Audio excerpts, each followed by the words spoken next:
Deixa eu dizer o seguinte para você, o mês de abril é o mês de conscientização sobre a doença de Parkinson. Os grandes avanços da ciência possibilitaram melhor compreensão da doença de Parkinson descrita pela primeira vez em 1817 pelo médico inglês James Parkinson. Trata-se da segunda doença neurodegenerativa mais frequente no mundo, atrás apenas do Alzheimer, que afeta principalmente os movimentos, causando rigidez e lentidão. Embora ainda sem cura, medicamentos e terapias podem ajudar a lidar com os sintomas e melhorar a qualidade de vida. O dia 11 de abril, portanto ontem, nós celebramos o Dia Mundial do Parkinson, mas o tema é amplamente debatido durante todo o mês, o chamado Mês da Tulipa Vermelha. Para tratar sobre esse assunto, nós vamos bater um papo agora aqui no nosso programa sobre doença de Parkinson com o médico geriatra, Dr. Belísio Neto, que é também professor do curso de Medicina da Escola Multicampo de Ciências Médicas. Nós estamos já no aguardo também da fonoaudióloga Túlia Meira, Juntos o Dr. Belísio e a Túlia coordenam na Escola de Ciências Médicas a disciplina Clínica Geriátrica. Aqui nos estúdios também, 2 alunos do curso de Medicina. A Valentina Tomás, que inclusive tem uma experiência pessoal, o avô dela tem Parkinson, irá falar um pouco sobre as angústias enquanto familiar, e também o Lucas da Costa Moraes, que é também aluno aí do curso de Medicina. Mas eu queria que o Dr. Belísio ficasse bem à vontade para fazer uma abertura aqui desse nosso bate-papo, da importância desse nosso bate-papo de hoje aqui no nosso Panorama 95. Dr. Belísio, bom dia. Bom dia, Marcos, bom dia, Valentina, bom dia, Lucas, bom dia a todos os ouvintes. Satisfação mais uma vez participar aqui do check-up no rádio hoje. Hoje especial, né? Hoje especial, a gente podendo trazer para debater uma doença que teve seu Dia Nacional de Conscientização e esse mês todo, uma doença extremamente prevalente, extremamente devastadora para as pessoas que a possuem. Trazendo alunos do nosso curso, alunos que participam de uma disciplina optativa que a gente coordena juntamente com a professora Túlia, a de Clínica Geriátrica, e que esse mês a gente estará exatamente aprofundando, fazendo algumas ações também na comunidade. Pretendemos fazer publicação de artigo também no meio científico. Então a ideia é a gente debater, como você bem falou. A Valentina, ela tem uma experiência pessoal e eu acredito que vai poder abrir para a gente poder falar um pouquinho da doença, que não é só o tremor, né? O tremor é o menos grave, é o que mais se vê, mas a doença de Parkinson, ela é um mundo, ela afeta diversos órgãos e sistemas no organismo e ela debilita muito o indivíduo, deixando-o dependente, e assim envolve toda a família. Então, queria abrir para a Valentina, Lucas se apresentarem e já começarem a falar um pouco. Valentina, que inclusive vive dentro de casa, no seu familiar, uma experiência como essa, que é teu avô, com a doença de Parkinson. Seja bem-vindo aqui ao nosso Panorama 95, bom dia. Exatamente, bom dia, pessoal. A gente, como o senhor falou, professor, a gente pensa que é uma doença que envolve só funções motoras. Então, a gente associa muito ao tremor, que é o principal, que a gente envolve, mas na verdade o principal sintoma é a bradicinesia, que a gente sabe como que são movimentos mais lentos, mas na verdade evolui com uma queda das atividades diárias. E aí, na medicina, a gente traz 2 tipos de atividades diárias, que são atividades instrumentais, que a gente diz que são atividades que são mais especializadas, que é aquela atividade que você vai ao banco, que você vai fazer a feira. E aí, com o decorrer da evolução da doença, o paciente, o indivíduo em si, o indivíduo que tem a doença, ele passa a abdicar dessas atividades. E aí você começa de forma mais sutil, até você perceber que, de fato, ele está tendo uma perda de exercer essas funções, e aí ele perde todo o exercício dessas funções que a gente diz que são funções mais especializadas, são as instrumentais, e aí ele inicia a perda das funções básicas, que no caso é tomar um banho, comer sozinho, até chegar a uma fase da evolução da doença que eu digo que é como se a doença ela passasse de ser coadjuvante e passasse a ser protagonista, porque ele se torna completamente dependente do outro. O paciente ele se torna completamente dependente do outro.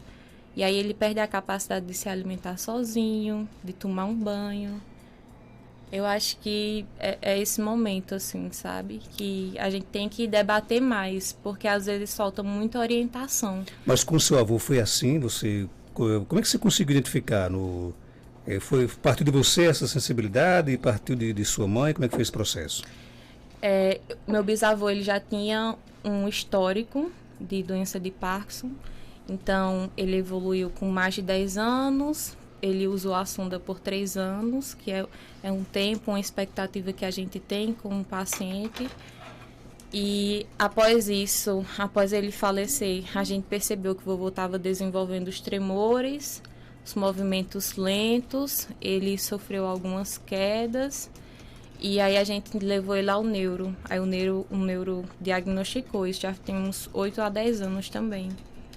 Aí, após uns 6 anos, ele passou a ter dificuldade de fazer a feira, de ir ao banco, mas eram atividades que ele queria fazer. Então, a gente deixava ele fazer, porque eram, assim, atividades que eram indispensáveis para ele. Então, até o possível, a gente ia com ele fazer, a gente dava o apoio. E aí ele abdicou dessas atividades porque eram atividades que ele não conseguia mais. Até ele começar a perder também as atividades que a gente fala que são as básicas, como eu falei. Que é a capacidade de tomar banho sozinho, a capacidade de se alimentar sozinho.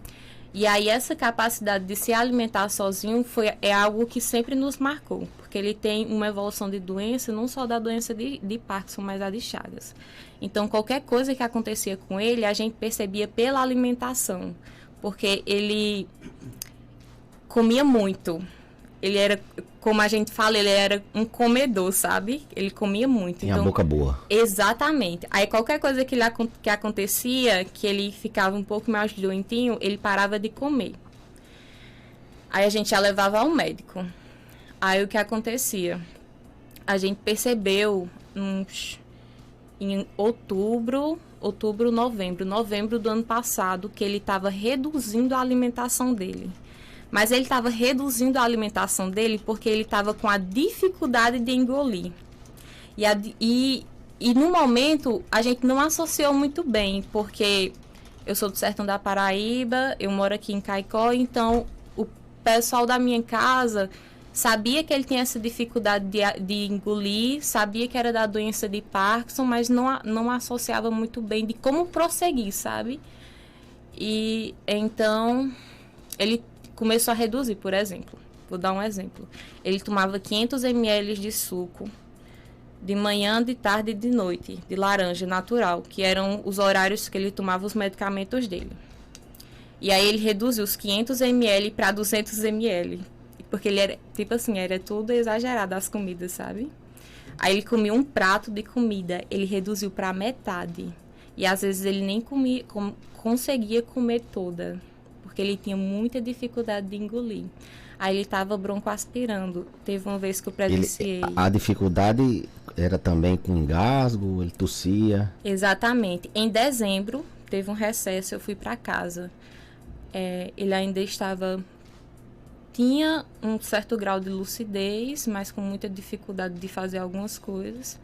Aí eu cheguei para a mamãe e disse, olha... Que essa dificuldade, Marcos, eu vou só pontuar aqui, Lavínia, me desculpe, de se alimentar, ela é bem comum no paciente com Parkinson quando ela evolui. Ele começa a se engasgar, começa com engasgos, às vezes com a própria saliva, a gente chama isso de disfagia, e ele evolui para não conseguir, principalmente os líquidos, a ter dificuldade. Toda vida que toma o líquido, ingere o líquido, ele se engasga, se alimenta. E ele vai perdendo. Uma das causas de desnutrição no paciente com Parkinson é essa dificuldade dele. Toda vida que vai comer, se engasga. É tanto que Valentina falou que com o tempo foi necessário até usar a sonda. Isso é uma progressão da doença de Parkinson normal. Você vê que o Parkinson não é só o tremor. Ele tem dificuldade de engolir, chega a ficar com sonda por causa dessa dificuldade de engolir que é próprio da doença. Agora, nesse caso, o que é que a família tem que fazer para tentar se adaptar a essa nova realidade? Marcos, eu acho que assim, eu ia até perguntar, Valentina, com quanto tempo eles perceberam que tinha a doença que ele teve diagnóstico? Porque passa muito despercebido, primeiro por uma negação da família, eu não quero que meu pai esteja com a doença, meu avô esteja com a doença de Parkinson, isso é natural do ser humano. A dificuldade de quem está no dia a dia é perceber alterações simples, por exemplo, lentificar os movimentos. Como é que você vai perceber isso, que o paciente está mais lento? Então, o atraso no diagnóstico muitas vezes é por causa da dificuldade da própria família reconhecer. Rigidez, como é que eu vou ver que o meu idoso está ficando rígido? Eles perceberam talvez pelas quedas, pela instabilidade, e começaram a perceber a perda na capacidade assim, de desenvolver as atividades do dia a dia. Então, o que é que a família tem que fazer? Perceber, não ficar só esperando o tremor, perceber essa lentificação, perceber alterações, dificuldades dele realizar movimentos, é uma doença motora. E no caso da alimentação, a professora acabou de chegar aqui, a Túlia está chegando e já vai chegar falando de disfagia. Marcos perguntou o que é que a gente pode fazer para ajudar as famílias quando o idoso com Parkinson está tendo dificuldade na deglutição. Eu estava falando de disfagia. A professora, como fonoaudióloga, eu não sei se ela veio ouvindo aqui o programa, que a Valentina trazia justamente essa dificuldade de, quando percebeu que o avô dela, que gostava muito de comer, comia bem, a boca, como diz o doutor Beliso, ele vem reclamando de dificuldade, diminuiu a alimentação. Doutora Túlia, seja bem-vinda aqui ao nosso programa. O que é que a família pode fazer nesse momento? Bom dia. Bom dia, muito obrigada. É um prazer estar aqui com vocês. Desculpa o atraso, mas foi uma questão familiar. Enfim, há várias questões importantes relacionadas à condição de mastigação e deglutição que são prejudicadas pela evolução da doença, né? Pelo comprometimento motor dessa doença. E se associada à demência, também um comprometimento nas fases antecipatórias desse processo de alimentação e de deglutição, enfim.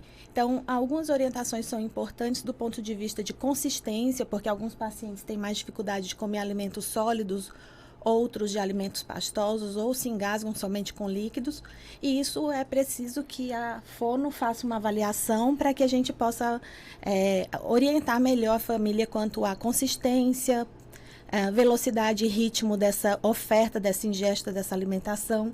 Tem também, está relacionado também a uma atenção centrada nesse paciente, considerando essas vontades, necessidades, esse padrão alimentar que ele tinha, as preferências de alimento, né? Então, a gente precisa, quando a gente fala de geriatria e gerontologia, ter uma atenção centrada nesse paciente para, junto com a família, chegar no melhor plano terapêutico, na melhor intervenção e no treinamento dos cuidadores para dar o suporte necessário para que não haja distratores, por exemplo, televisão, barulho, criança, celular na mesa, atrapalhando o controle, né, de porção, ritmo, velocidade de alimentação. Porque a gente se alimenta e a alimentação é social, né? A gente sempre está numa mesa com muita conversa, é hábito no Seridó que a gente tenha refeições estendidas com muita conversa, com muitos alimentos, e isso precisa ser melhor orientado para que a gente possa manter a alegria de comer junto, a autonomia desse paciente para que ele possa se alimentar o máximo possível sozinho e, se necessário, a ajuda de uma outra pessoa, de um cuidador, que a gente oriente melhor esse cuidador para que evite o engasgo, né? Sem essas informações, a família fica vulnerável, até sem qualquer sentimento de culpa, prejudica mais ainda, por exemplo, o quadro do paciente? Sim, Marcos. A família, ela sofre junto, né? Ela vê ali o seu familiar se engasgando, perdendo peso, sem querer ingerir água, e ela finda sofrendo junto. Por isso que a gente está toda hora falando paciente, profissional, familiar, cuidador. Esse trinômio ele tem que funcionar meio que em sintonia, em harmonia.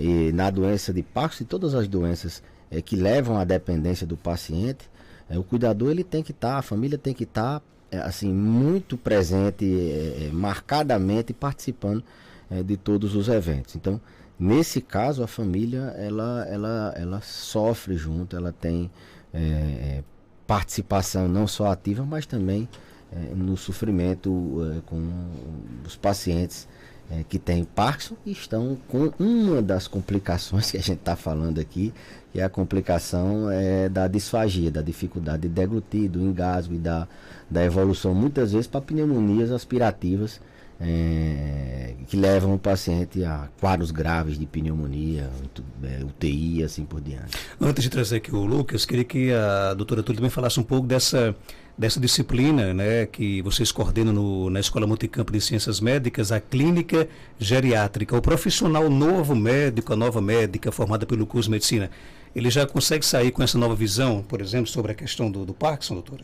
Sim, esse é um objetivo de aprendizagem importante. Na verdade, o curso de medicina aqui em Caicó, ele tem uma disciplina já obrigatória. Em muitas faculdades de medicina, o tema do envelhecimento é uma optativa, mas o curso de medicina daqui, considerando a realidade do envelhecimento populacional, oferta essa disciplina obrigatória e complementar esse componente curricular, né, que é envelhecimento e saúde do idoso, coordenado pelo professor Belísio, tem a disciplina de clínica geriátrica, que é uma optativa que está sendo ofertada agora e que tem essa proposta de matriz curricular bastante atenta às necessidades da região, à escolha dos temas, né, considera também a aprendizagem significativa. Então, foi um planejamento curricular feito pelos alunos, pelos professores, mas discutido com os alunos para a gente chegar num modelo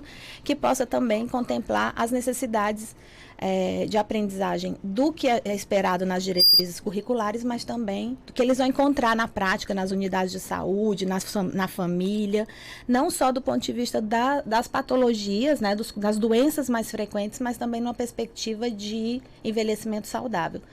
Né? Então, a gente também considera aí uma formação que atente para a velhice bem-sucedida, né? Para aquela velhice que a gente tem aqui, tanto na região, e que a gente precisa fomentar, de idosos ativos, participativos, buscando prevenção e promoção de saúde na área do envelhecimento. Então, a disciplina vai considerar também ações para a comunidade, né? E essa já é um start da disciplina, pensada pelo professor Belísio e discutida com os meninos, e aqui estamos, né? Legal. Valentina, além da questão da dificuldade de se alimentar, o seu avô, ele apresentou que outros tipos de situações que você começou a identificar? Outra questão que nos preocupava muito eram as quedas. As quedas, elas nos preocupavam muito. E outra questão também que eu estava até discutindo com os meus professores e que é pouco abordado ainda no Parkinson era a questão da demência.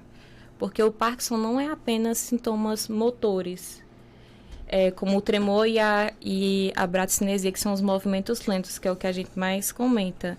Ele também pode evoluir com a demência. E aí, a demência do Parkinson ela é marcada por alucinações. Então, tem alucinações visuais, ele passa a ver coisas e ele também pode ter delírios. Por exemplo, ele pode confundir você com outras pessoas e etc. O que aconteceu muito. Isso foi um choque para você? Foi, porque até dezembro eu tinha o meu avô muito bem, assim, entre aspas, mas ele me reconhecia, ele sempre foi muito amoroso, sempre esteve muito presente, por isso que a gente sempre esteve muito presente para ele, sabe? Porque ele sempre foi o pilar da nossa família. E até dezembro ele ainda não se reconhecia. A partir de janeiro, do final de janeiro, ele começou a progredir um pouco mais rápido com isso, com a demência, que pelo menos foi no momento que a gente percebeu que estava mais evidente. E aí ele passou a não nos reconhecer mais. Às vezes ele oscilava, às vezes ele ainda chamava por alguns filhos ou alguns netos, mas não era sempre, sabe? Então, nos doía. De fato, era algo que... Porque era assim, foram 22 anos, né? Eu juntando todo o histórico de doença do meu avô. Então, na minha casa era assim, se ele estava bem, a gente estava bem. Se ele estava mal, a gente estava mal também. Ponto de equilíbrio. Exatamente. E aí, quando iniciou esse quadro, desestruturou, assim. A gente tentava, assim, de todas as maneiras, fazer com que ele ficasse bem e a gente não conseguia. Então... Marcos, as pessoas, assim, sempre estão me perguntando, é possível... meu pai tem Parkinson, meu avô, e ele tem Alzheimer também. Elas pensam que são assim, entidades que são, eu dizia, uma anula a outra. Não. A demência por Parkinson é uma espécie de Alzheimer mais próprio da doença de Parkinson, certo? É uma demência que acontece na doença de Parkinson. Tem algumas características um pouquinho diferentes do Alzheimer, mas como Valentina falou, de ter alucinações, de ter ilusões, de ter ver bicho, ver objetos, ver pessoas, desconhecer características dessa demência. Mas sim, o paciente que tem Parkinson, com alguns anos de evolução, é uma fase mais tardia, ele pode abrir quadro de demência. Ele pode desconhecer os familiares, perder a memória, esquecer. E isso as pessoas pensam, meu Deus, não, ele não pode ter Alzheimer, que ele já tem Parkinson. Então é mais uma complicação do Parkinson. Eles evoluem com demência em fases avançadas. A nossa ouvinte aqui até diz isso, né? Diz que o momento mais triste na vida dela foi quando ela toma conta da mãe dela, né? Que é até sua paciente, inclusive, né? Ela disse o seguinte: é triste sua filha cuidar, né? E de repente a mãe olha e pergunta: cadê Roberta? Porque o nome da filha é Roberta, né? Então há esse esquecimento. Esse é o momento mais difícil. Eu presencio muito isso no consultório. Quando eu faço alguns testes, às vezes, para diagnosticar as demências, e o filho, ou a filha, o neto, a neta, quando percebe, ele cai no choro. Percebe que o avô está errando, que o avô não consegue mais fazer um cálculo, o pai ou a mãe, ele desaba no choro, ele não quer acreditar. Ou quando desconhece familiar. Isso a professora pode também relatar alguma coisa nesse sentido, mas Valentina sentiu bem isso, a família toda desestruturou quando ele começou a não conhecer mais. E o que chama a atenção, eu posso ter equivocado, me corrija, é que é uma doença que você precisa aí de várias ajudas profissionais, né? Do geriatra, do fonoaudiólogo, do psicólogo, porque a família também, ela fica mentalmente abalada, né, doutora? Sim, tem uma sobrecarga no cuidar. A gente não aprendeu a cuidar e a gente não aprendeu sobre envelhecimento. A população do Brasil era muito jovem, então a gente aprendeu a cuidar de crianças, né? E agora, diante do envelhecimento populacional, agora que se começa a falar sobre isso com mais naturalidade, né? Com mais tranquilidade. E o fato das famílias serem intergeracionais, quer dizer, o mesmo núcleo familiar convivendo gerações diferentes, começa a ter mais frequentemente o envelhecimento presente, né? O envelhecimento dentro dessas famílias. E aí esse impacto psicológico realmente é muito forte, e por isso que o gerenciamento do cuidado, o interprofissional, é muito importante, né? Um cuidado apoiado, nesse caso, é fundamental, para que a gente possa evitar sobrecarga do cuidado, para que a gente possa evitar negligências, que às vezes nem são intencionais, são porque não sabem cuidar. E até a violência também, né? Quando a sobrecarga do cuidado está tão grande, ou quando não há orientação sobre o que fazer diante dessas situações mais difíceis, né? Como que se lida com isso, né? Então, é muito importante que a gente fale sobre isso. E tem, de fato, aí uma possibilidade de intervenções muito importantes no tratamento e no acompanhamento do paciente com Parkinson. O educador físico é fundamental, porque há muito prejuízo de marcha, a fisioterapia, a fono trabalhando em fala, linguagem, deglutição, voz. Tem muitos pacientes que no início do Parkinson reclamam e entram em isolamento social pelo comprometimento da voz e da fala, e pela perda de mímica facial. Então, há toda uma intervenção, já evidências científicas muito robustas e validadas sobre diferentes intervenções possíveis de serem feitas. Os grupos de apoio, por exemplo, são fundamentais, desde o início da doença, né, para que esse paciente possa se cuidar e ter independência por mais tempo possível. E tem uma coisa, Marcos, quando Valentina comenta sobre a dificuldade da família, essa é uma dificuldade realmente muito frequente nos consultórios. E Há um teórico que fala que na demência há ilhas de memória no mar do esquecimento. Quer dizer, você perde aquela pessoa querida e é muito difícil você não ser reconhecido, né? Nessa relação de afeto, de amor que existe dentro de uma relação entre pais, filhos, netos.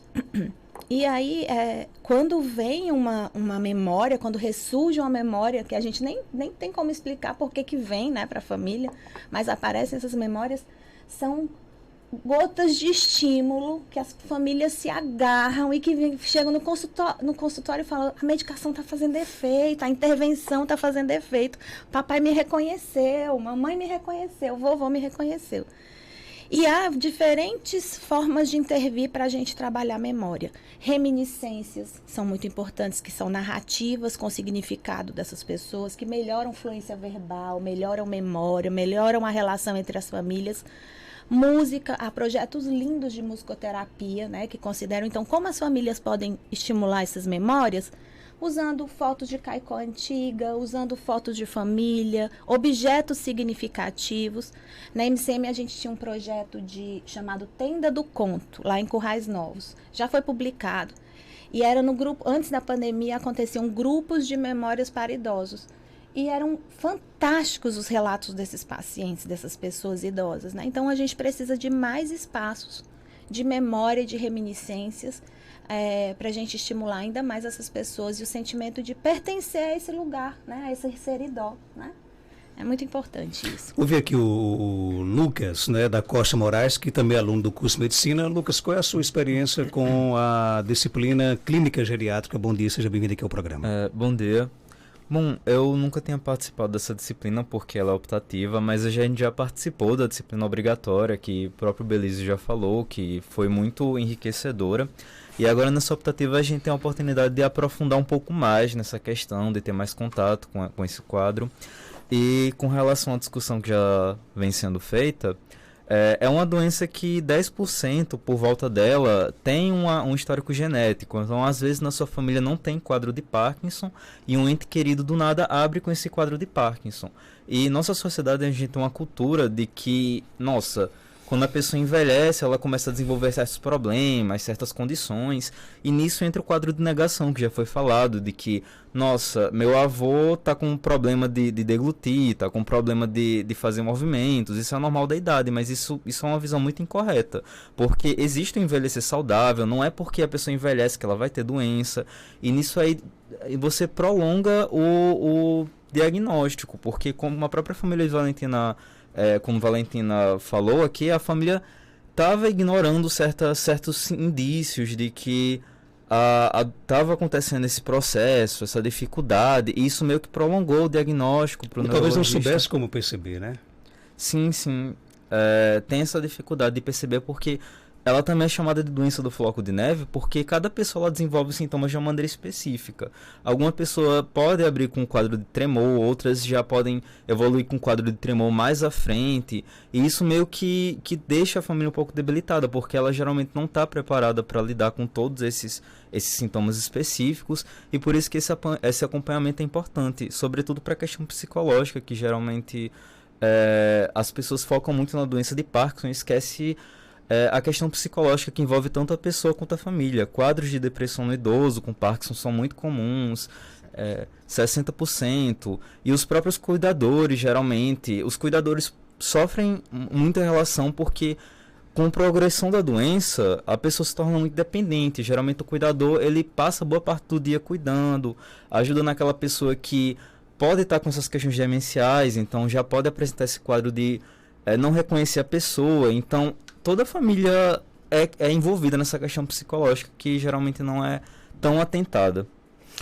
Bem, eu estou aqui de 2 alunos que têm o privilégio de ter 2 excelentes professores, então, mas nem todos nós temos, por exemplo, essa oportunidade de estar na faculdade, de ter esses conhecimentos. Queria fazer aqui uma provocação para os professores, né? Como é que o Sistema Único de Saúde, como é que a população pode ter essas informações mais facilitadas? Você acha que ainda há uma dívida com relação a isso, doutora? Ou doutor Belize? É o seguinte, Marcos, a universidade, ela tem, nos últimos anos, ela tem tentado sair dos muros, né? Ela tem tentado desenvolver projetos de extensão, não só o curso de medicina, mas a UFRN como um todo. Ela tem essa marca de sair de dentro dos muros da universidade e promover ações na comunidade. Aí trazendo para a questão do módulo de envelhecimento, da área da geriatria, a gente tem algumas ações já feitas, algumas intervenções já feitas, por exemplo, na instituição de longa permanência, no abrigo, a gente tem algumas instituições, a gente tem ações. A gente criou um ambulatório de demências lá na clínica escola, a gente tem um ambulatório de geriatria, a universidade abre para atendimento idosos, na especialidade de geriatria. Também você fez uma matéria recentemente das especialidades que tem lá, e a gente abriu um ambulatório próprio para demência. Lá nesse ambulatório a gente tem um grupo de cuidador de pacientes com demência. Então, assim, são inúmeras, desde o tempo do nosso professor Lucas, que fazia aquela universidade na feira todo sábado, a gente tem inúmeras ações, e a nossa disciplina ela está se propondo a gente tem algumas ideias de fazer reuniões com cuidadores de pacientes com doença de Parkinson, a gente fazer essa educação com eles. A gente tem também a questão do eixo de pesquisa, de publicar alguma coisa nesse sentido. A professora Túlia pode até nos ajudar, mas a nossa intenção é levar essa informação para a comunidade, levar essa informação da expertise, do que a gente estuda lá dentro, transformando em ações práticas para a comunidade. Ok, eu lamento porque o nosso tempo estourou e a gente tem aqui muitas perguntas, vamos ter que fazer um dado 2 aqui do nosso debate, né? Porque tem o povo aqui, por exemplo, aqui até tem uma pergunta aqui que quer saber se o alcoolismo ele acaba influenciando muito o comportamento do paciente. Um vídeo nosso aqui conta que o pai dela foi diagnosticado em 2018 com Parkinson e Alzheimer, né? E o que mais aflige ela é porque ele é alcoólatra. O álcool prejudica muito e acelera mais rápido os comportamentos desse paciente, doutora? Vou fazer um bate-bola rápido para você estar com tempo. Pronto. O álcool ele causa muito tremor. Tremor é uma coisa que faz muito diagnóstico diferencial com Parkinson. A maioria dos tremores não são Parkinson. Então, o álcool é um fator de risco para demência de Alzheimer. Então, aí tem 3 coisas. Pode ser um tremor, não por Parkinson, tremor essencial. Ele pode ter um fator de risco, que é o alcoolismo, sabidamente para a doença de Alzheimer. Então, esse paciente tem tudo para ter problemas motores de tremor e problemas na cognição com Alzheimer. O alcoolismo ele traz prejuízos não só de violência doméstica, de acidente de trânsito, mas também para o próprio indivíduo. Outra pergunta aqui para a doutora Túlia, como lidar com a raiva, que diz que a mãe dela tem Parkinson e ela está muito estressada. Como é que a família pode tentar controlar essa situação? Sobrecarga do cuidador, Marcos? É ela que se sente sobrecarregada? Eu acho que a pergunta aqui é a filha dela, então, no caso. Se for sobrecarga do cuidador, a gente precisa orientar o cuidador a cuidar de si mesmo, né? Então, é muito importante o cuidador se cuidar para evitar procurar ajuda médica, psicológica, fazer atividade física, ter um tempo, dividir a sobrecarga do cuidado aí, fazer uma escala de cuidado entre outras pessoas da família, se possível, né? Porque uma das coisas que marcam a sobrecarga do cuidado é uma chamada nova síndrome geriátrica, que é a insuficiência familiar. São famílias pequenas que não têm condição de dividir a tarefa do cuidar. Mas é muito importante que esse cuidador tenha tempo para si. No Brasil já tem algumas experiências, a gente não tem aqui ainda, mas já provoquei o professor Belize, a professora Renata, que está em Currais Novos, para a gente pensar nisso. Num ambulatório do cuidador, né? Para a gente ter tempo de que, enquanto acontece a consulta com o paciente, um outro grupo de profissionais possa dar apoio, com grupos de apoio, com orientações sobre atividade física para o próprio cuidador. Ok, obrigado pela sua participação. Seja sempre bem-vindo. Algo mais a acrescentar, pode ficar à vontade. Não, é isso mesmo. A gente está sempre à disposição. A universidade tem projetos de extensão, formação de agentes comunitários de saúde, grupos de cuidadores, não só em Caicó, né? E a residência multiprofissional também, a residência médica, estão envolvidos com os projetos de envelhecimento. Estamos sempre à disposição da comunidade. Valentina, obrigado pela sua participação.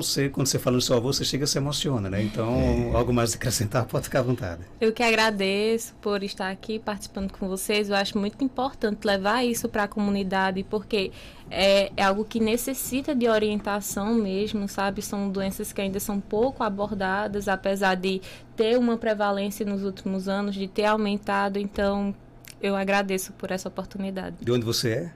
Eu sou de São José da Lagoa Tapada, Alto Sertão, da Paraíba. São José da Lagoa Tapada, Paraíba, né? Lucas, obrigado por sua participação. Algo mais a acrescentar? Pode ficar à vontade. Não, só gostaria de agradecer também o convite. Foi muito enriquecedor e é sempre bom abrir essas pautas na população dessas doenças que geralmente o pessoal conhece pouco. Nossa, eu conheço o tremor, conheço a lentidão, mas eu não conhecia a disfagia, não conhecia o acometimento psicológico. Então é sempre bom para até diminuir esse estigma de, nossa, só a pessoa tem Parkinson, tem esses tremores. Não, é algo muito mais complexo que vale a pena abordar todas essas questões. E você é potiguara, é isso? É, eu sou de Apodi. Bacana. O mundo se encontra aqui no curso de medicina, né? Tudo feliz, obrigado por sua participação. Eu que agradeço, Marcos, a disponibilidade da professora, dos alunos, agradecer o espaço, a Rádio Rural, a 95 FM, ela, assim, de pronto, topou, aceitou a gente vir mostrar o trabalho que a gente faz na universidade, fazer essa conscientização da doença de Parkinson. Então, só tenho a agradecer e dizer que estamos à disposição como professor, como profissional, para o que estiver aos anseios da sociedade.